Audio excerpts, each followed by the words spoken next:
നമസ്കാരം. പൗരത്വ ഭേദഗതി നിയമം രാജ്യത്ത് നിലവിൽ വന്നിരിക്കുന്നു. നിയമ ഭേദഗതി സംബന്ധിച്ചുള്ള വിജ്ഞാപനം കഴിഞ്ഞ ദിവസം പുറത്തിറക്കുകയും ചെയ്തതോടെ നിയമം പ്രാബല്യത്തിൽ വന്നു.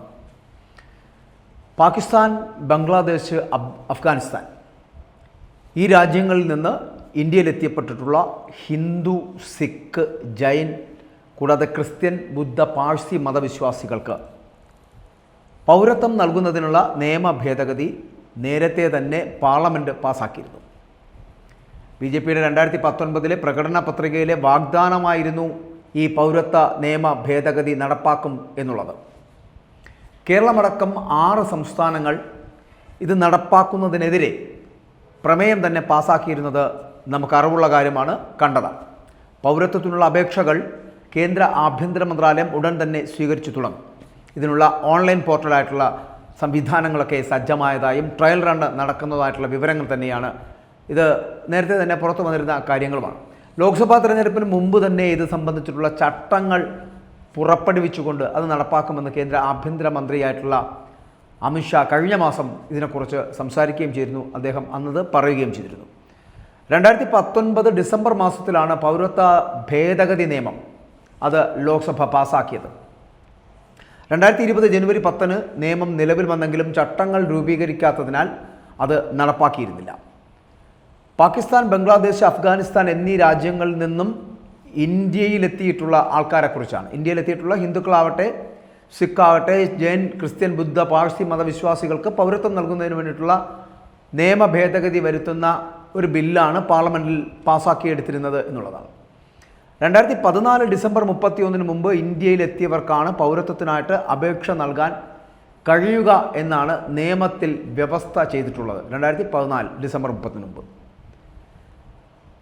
CAA നടപ്പിലാക്കില്ലെന്ന് അതേസമയം കേരളവും ബംഗാളും ഉൾപ്പെടെയുള്ള ചില സംസ്ഥാനങ്ങൾ വ്യക്തമാക്കി കഴിഞ്ഞിട്ടുണ്ട്. അത് 6 സംസ്ഥാനങ്ങൾ അത്തരത്തിൽ ചെയ്തിട്ടുണ്ട്. ഇത് മറികടക്കാനായിട്ട് പൗരത്വത്തിനായിട്ടുള്ള നടപടിക്രമങ്ങളെല്ലാം ഓൺലൈൻ വഴിയാക്കാൻ വേണ്ടിയിട്ട് ഇപ്പോൾ കേന്ദ്ര ആഭ്യന്തര മന്ത്രാലയത്തിൻ്റെ നീക്കം നടന്നുകൊണ്ടിരിക്കുകയാണ്. ഇനി ആരൊക്കെ എതിർത്താലും സംഭവിക്കുമെന്നുള്ളതാണ്. ഇതിനായിട്ട് പ്രത്യേക ഒരു പോർട്ടൽ കേന്ദ്ര ആഭ്യന്തര മന്ത്രാലയം തന്നെ സജ്ജമാക്കിയിരിക്കുകയാണ്. അതായത് ഈ പൗരത്വത്തിന് അപേക്ഷിക്കുന്നവർ യാത്രാരേഖകളില്ലാതെ ഇന്ത്യയിലെത്തിയിട്ടുള്ള വർഷം അത് വ്യക്തമാക്കേണ്ടതുണ്ട് എന്നുള്ളതാണ്. അപേക്ഷകരിൽ നിന്ന് രേഖകളൊന്നും ആവശ്യപ്പെടില്ല എന്നുള്ളതും മാത്രമല്ല, അത് സർക്കാർ കൃത്യമായി സൂചനകൾ നൽകുന്നുണ്ട്. അത്തരത്തിലുള്ള രേഖകളുടെ ഒന്നും ആവശ്യമില്ല എന്നുള്ളത്. CAA നടപ്പാക്കുന്നതിനെതിരെ പ്രതിപക്ഷ സംഘടനകളും വിവിധ മുസ്ലിം സംഘടനകളും അടക്കം ഈ രാജ്യവ്യാപകമായിട്ടുള്ള വലിയ പ്രതിഷേധങ്ങൾ നടത്തിയിരുന്നു. ആ പ്രതിഷേധങ്ങളൊക്കെ നമ്മൾ കണ്ടതാണ്, പല വാർത്തകൾ ഉണ്ടായതാണ്. മുസ്ലിം ലീഗ് ഉൾപ്പെടെയുള്ള നൽകിയിട്ടുള്ള ഹർജികൾ അത് സുപ്രീം കോടതിയുടെ പരിഗണനയിലുമാണിപ്പോൾ. അത് ആർക്കു വേണ്ടിയുള്ളതാണ് ഈ CAA അല്ലെങ്കിൽ പൗരത്വ ഭേദഗതി നിയമം എന്നുള്ളതാണ്. 2019 എന്നത് ഇനി പൗരത്വ നിയമം 2024 എന്നറിയപ്പെടുമെന്നുള്ളതാണ് പുതിയ വിജ്ഞാപനവുമായി ബന്ധപ്പെട്ട് പറയാനുള്ളത്. ഈ നിയമം ഇന്ത്യൻ പൗരത്വം ആഗ്രഹിക്കുന്നവർക്ക് വേണ്ടിയിട്ടുള്ള ഒരു നിയമമാണ്. ഞാൻ ആദ്യം സൂചിപ്പിച്ചതുപോലെ 2014 ഡിസംബർ 31 മുമ്പ് ഇന്ത്യയുടെ 3 അയൽ രാജ്യങ്ങളിൽ നിന്നായിട്ട് മതപരമായിട്ടുള്ള പീഡനം അനുഭവിക്കേണ്ടി വന്നതിനെ തുടർന്ന് ഇന്ത്യയിൽ വരികയും ഇന്ത്യയിലെത്തി അഭയം പ്രാപിച്ചവർക്ക് വേണ്ടിയിട്ടുള്ളതാണ് ഈ പൗരത്വ നിയമം 2024 എന്ന് പറയപ്പെടുന്നത്. 3 അയൽ രാജ്യങ്ങൾ ഞാൻ ആദ്യം സൂചിപ്പിച്ചതുപോലെ അഫ്ഗാനിസ്ഥാനും, പാകിസ്ഥാനും, ബംഗ്ലാദേശും. ഈ രാജ്യങ്ങളിൽ നിന്നെത്തിയ 6 വിഭാഗങ്ങളിൽപ്പെടുന്ന ന്യൂനപക്ഷ സമുദായങ്ങൾക്ക് വേണ്ടിയിട്ടുള്ള ഒരു നിയമം, അതാണ് രാജ്യം ഇപ്പോൾ ഉണ്ടാക്കിയെടുത്തിരിക്കുന്നത്. ഹിന്ദുവും, സിഖും, ബുദ്ധനും, ജൈനും, പാഴ്സിയും, ക്രിസ്ത്യനും അടങ്ങുന്ന മതവിഭാഗങ്ങളിലുള്ളവരുടെ അവർക്ക് വേണ്ടിയിട്ടാണ് നിയമപ്രകാരം പൗരത്വത്തിന് അർഹരാവുക എന്നുള്ളതാണ്. സെക്ഷൻ 6B പ്രകാരം യോഗ്യരായവർക്ക് ഓൺലൈനായിട്ട് പൗരത്വ അപേക്ഷ നൽകാവുന്നതാണ്. ഈ പൗരത്വം നേടുന്നതിനുമൊപ്പം തന്നെ അതിൻ്റെ പുനരധിവാസത്തിനുമായിട്ട് വളരെ വലിയ തടസ്സങ്ങൾ നേരിട്ടിരുന്നവർക്ക് CAA എന്ന് പറയപ്പെടുന്ന ആശ്വാസകരമാകുമെന്നുള്ളതാണ്. പതിറ്റാണ്ടുകളായി ദുരിതമനുഭവിക്കുന്നവർക്ക് സമൂഹത്തിൽ മാന്യമായിട്ട് ജീവിക്കുവാൻ ഈ നിയമം സഹായകരമാകും എന്നുള്ളതാണ് വസ്തുത.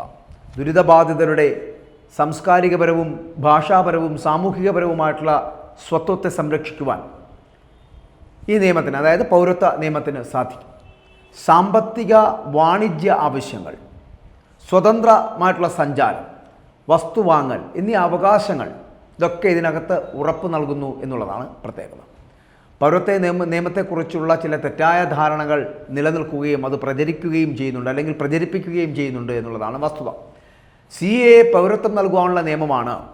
ഏത് മതത്തിൽപ്പെട്ട ഇന്ത്യൻ പൗരന്മാരാണെങ്കിലും ആ വ്യക്തിയുടെ പൗരത്വത്തെ എടുത്തു കളയുവാൻ CAAക്ക് സാധിക്കില്ല.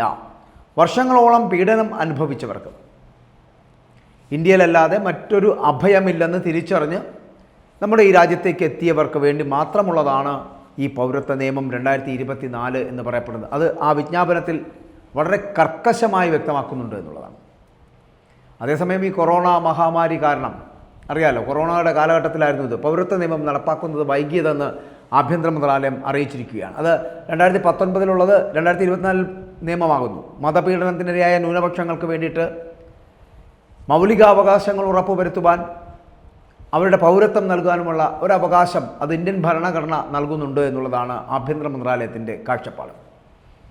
അതുകൊണ്ട് തന്നെ പൗരത്വ ഭേദഗതി നിയമം രാജ്യത്ത് നടപ്പിലാക്കുമ്പോൾ അതിലൂടെ 2014 ഡിസംബർ 31 മുമ്പ് നമ്മുടെ രാജ്യത്തിലേക്ക് കുടിയേറി പാർത്തിട്ടുള്ളവർക്ക്, അത് 6ഓളം വരുന്ന വിഭാഗക്കാരുണ്ട്, ഞാൻ ആദ്യം സൂചിപ്പിച്ചതുപോലെ. ആ വിഭാഗത്തിൽ അത് ഹിന്ദു, ക്രിസ്ത്യൻ, മുസ്ലിം, സിഖ്, പാഴ്സി, ജൈനൻ എന്ന് പറയപ്പെടുന്ന എല്ലാ വിഭാഗങ്ങളിൽ നിന്നും വരുന്നവർക്ക് പൗരത്വം അനുവദിച്ചുകൊണ്ടുള്ള നിയമമാണ്. അപ്പോൾ ഈ നിയമം പാസ്സാക്കുവാൻ BJP സർക്കാരിൻ്റെ അജണ്ടയായിരുന്നു. 2014 ശേഷം മോദി സർക്കാർ അധികാരത്തിൽ വരികയും ആ മോദി സർക്കാരിൻ്റെ രണ്ടാം ഭരണത്തിൽ, അതായത് മോദിയുടെ രണ്ടാം ഭരണം 2019 മുതലുള്ള ഭരണത്തിലാണ് ആ പൗരത്വ ഭേദഗതി നിയമം രാജ്യത്ത് നടപ്പിലാക്കുവാൻ ആദ്യമായി ശ്രമിക്കുകയും അത് പാർലമെൻറ്റിൽ പാസ്സാക്കിയെടുക്കുകയും 2024 അത് നിയമമായിട്ട് അംഗീകരിക്കുകയും ചെയ്തിരിക്കുന്നു. പൗരത്വ ഭേദഗതി നിയമം രാജ്യത്ത് കൊണ്ടുവരുമ്പോൾ അത് BJP സർക്കാരിനും നരേന്ദ്രമോദിക്കും ഒരു പൊൻതൂവലാണ്.